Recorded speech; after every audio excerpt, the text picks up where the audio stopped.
இல்ல வர வேண்டிய விஷயம் கூட எனக்கு வராது அப்படின்ற மாதிரி ஏதோ ஒரு இடத்துல ஸ்டக் ஆகும். அது எனக்கு புரியுது. பட் உங்களுடைய சுய ஜாதகத்தை பார்த்துக்கோங்க. உங்களுடைய சுய ஜாதகத்துல தசா புக்திகள் வந்து ரொம்ப பவர்ஃபுல்லா, ரொம்ப ஸ்ட்ராங்கா உங்களுக்கு இருந்துச்சுன்னா கண்டிப்பா உங்களுக்கு அந்த வெளிநாட்டு யோகம், வெளிநாட்டு வாய்ப்பு சிலருக்கு அது கிடைக்குது, சிலருக்கு அது கிடைக்க மாட்டேங்குது. ஏதோ ஒரு வகையில தள்ளி போகுது. இருந்தாலும் அந்த சனி சும்மா விட மாட்டாரு. உங்களை பின்னாடி இருந்து வந்து பூஸ்ட் கொடுத்துட்டே இருப்பாரு. பண்ணு பண்ணு பண்ணு பண்ணு. ஏன்னா சனி வந்து பாருங்க ராசிக்கு 12ஆம் இடத்துல வந்து உட்காந்து 2.5 வருஷம் உட்காந்துருக்காரு.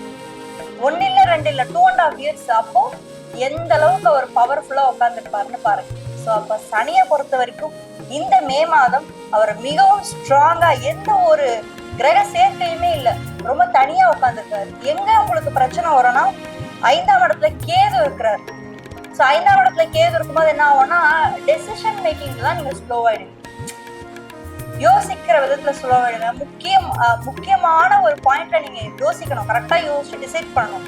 அந்த டைம்ல வந்து பாத்தீங்கன்னா சில விஷயம் உங்களுக்கு புரியாம போலாம், இல்ல தடைப்படலாம். அந்த மாதிரி விஷயங்களும் உங்களுக்கு கண்டிப்பா நடக்கும். பட் இந்த மே மாதத்தை பொறுத்த வரைக்கும் நம்ம ராசி பலன் அடிப்படையில் நம்ம பார்க்கும்போது சனி நல்ல இடத்துல இருக்காரு, தனியா பொசிஷன்ல அமர்ந்திருக்காரு. கேது வந்து 5th ஹவுஸ்ல இருக்கிறதுனால டெசிஷனை ரொம்ப ஃபாஸ்டா மேக் பண்ணக்கூடிய ஒரு மாதம் வந்து இந்த மே மாதம் உங்களுக்கு வந்து